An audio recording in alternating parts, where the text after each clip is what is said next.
శ్రీ మహాజనాధిపతియే నమః. శ్రీ గురుభ్యో నమః. ఇక దుర్యోధనుడు శత్రుతో కలిసి ఆ సభను తట్టి చూస్తున్నాడు, మయసభని. ఎప్పుడూ హస్తినాపురంలో ఎప్పుడూ ఇటువంటి సభను చూడలేదు అతను. ఆ సభాభవనంలో నీరున్నాదనుకున్నాడు. వస్త్రాన్ని పైకి పట్టుకున్నాడు. అక్కడ పరాభవం పొందాడు. వెంటనే నేల మీద పడిపోయాడు. మనసులో చాలా దుఃఖిస్తున్నాడు, సిగ్గుపడుతున్నాడు. అక్కడి నుంచి వెళ్ళిపోయాడు. సభలోనే తిరుగుతున్నాడు. ఒక స్వచ్ఛమైనటువంటి జలంతో ఉన్నటువంటి కొలను చూశాడు. అది కొలను కాదు, స్థలము అనుకున్నాడు. కట్టుబట్టలతో నీటిలో పడిపోయాడు. నీళ్ళలో పడిపోయేటటువంటి సుయోధనుడిని భీముడు చూశాడు. భీముడు చూసి నవ్వాడు. జలే నిమితం దృష్ట్యా భీమసేనో మహాబల జాసజాసుశ్చైవ కింకరాచ సుయోధనం. భీమసేనుడు నవ్వాడు. భీమసేనుడి పరిచారకులు కూడా నవ్వారు. వెంటనే రాజుగారి ఆజ్ఞ ప్రకారం పొడి బట్టలు తెచ్చిచ్చారు దుర్యోధనుడికి. ఆ సమయంలో భీమార్జునులు, నకుల సహదేవులు కూడా నవ్వారు. అప్పటికే అసనంతో బాధపడుతున్నటువంటి దుర్యోధనుడు సహించలేకపోయాడు. చూడండి, ఇక్కడ ద్రౌపదీదేవి నవ్వలేదు, భీముడు నవ్వాడు, అర్జునుడు నవ్వాడు, నకుల సహదేవులు నవ్వారు. కానీ ద్రౌపదీదేవి నవ్వలేదు. మనకి వక్రీకరించి ద్రౌపదీదేవి నవ్వింది, పరిహసించింది అని కల్పితం చేశారు. వ్యాసభారతంలో అది లేదు. వెంటనే చాలా సిగ్గుపడ్డాడు. మళ్ళీ మరొక స్థలాన్ని చూశాడు. బట్ట పైకెత్తుకొని నడుస్తున్నాడు. ఈదుకుంటూ ఎలా వెళ్తారో అలా వెళ్తున్నాడు. ఇప్పుడు జనులందరూ చూసి నవ్వారు. చూసినటువంటి జనులందరూ నవ్వారు. మూయబడి ఉన్నటువంటి ద్వారాన్ని చూశాడు. ప్రవేశించబోయాడు. తలకి గట్టి దెబ్బ తగిలింది. దిమ్మ తిరిగి పడిపోయాడు. అలా దిమ్మ తిరిగిపోయింది. అలా నిలబడ్డాడు నిశ్చేష్టంతో. ఒక పెద్ద కవాటం ఉన్నది, స్ఫటికమయమైనటువంటి తలుపు.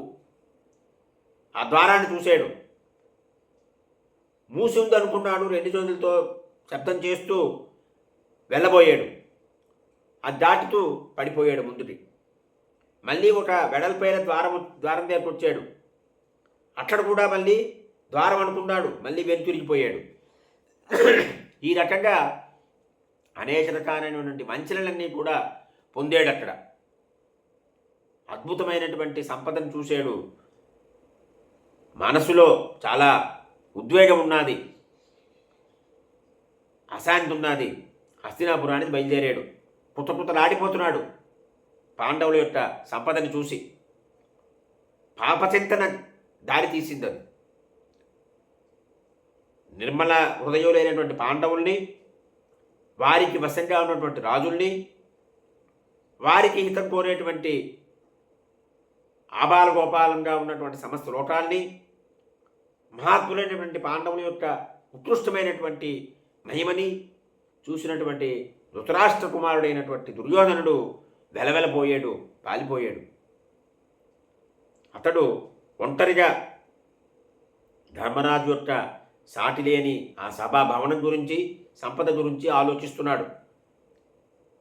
ఆ సమయంలో శకుని పలకరిస్తున్నాడు. పలకరించినప్పటికీ దుర్యోధనుడు మాట్లాడటం లేదు.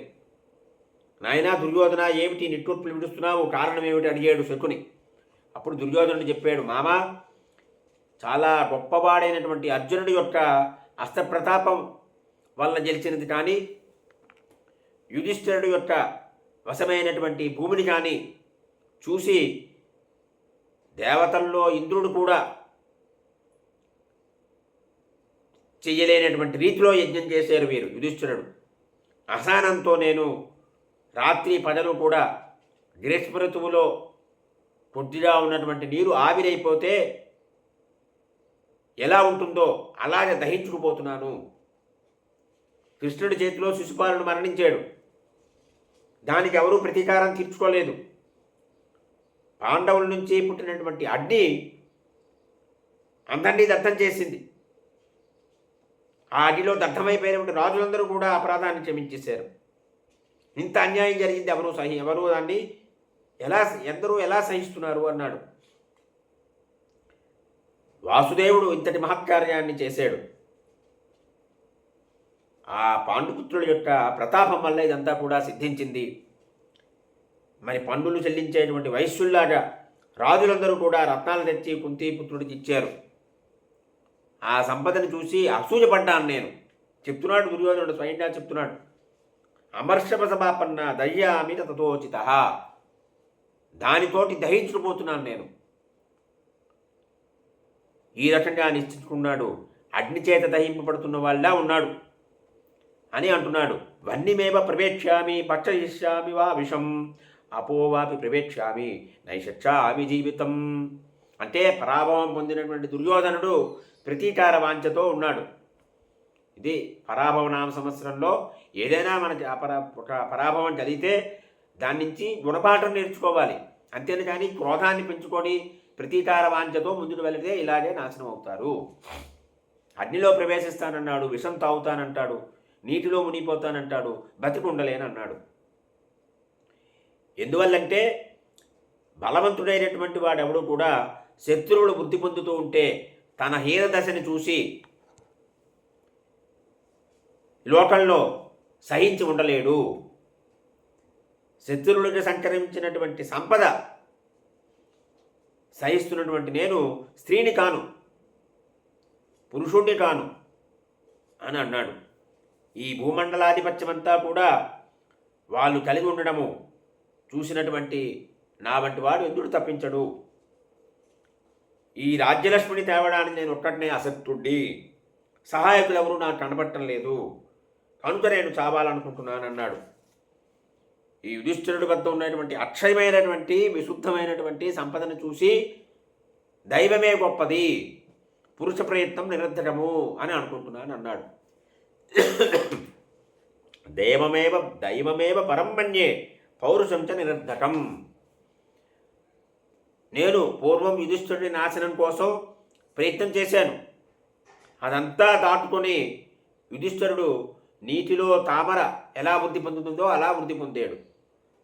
కనుక తేన దైవం పరం మన్యే పౌరుషం చ నిరర్ధకం. మళ్ళీ చెప్తున్నాను, దైవమే గొప్పది, పౌరుషం నిరర్ధకము. ధార్తరాష్ట్రులు హాని పొందుతున్నారు, పాండవులు నిత్యము వృద్ధి పొందుతున్నారు. ఆ సంపదని, అటువంటి సభని, అతడి ఎదురున్న రక్షకుల్ని, వారు చేసిన పరిహాసాన్ని చూసినటువంటి నేను అగ్నిచేత దహింపబడుతున్నాను, పరితపిస్తున్నాను అన్నాడు. అసహనంతో మిక్కిలి దుఃఖంతో ఉన్నటువంటి నాకు మరణించడానికి అనుజ్ఞింపవలసింది అని కోరాడు. నా అవస్థని నువ్వు ధృతరాష్ట్రుడికి తెలియజేయి అని చెప్పాడు. ఈ రకంగా సభాభవనంలో ఇబ్బందులు పడి మరి అక్కడ పరాభవం పొందినటువంటి దుర్యోధనుడు ఈ రకంగా తన మనోభిష్టాన్ని మామైనటువంటి శకునికి తెలియజేశాడు. స్వస్తి.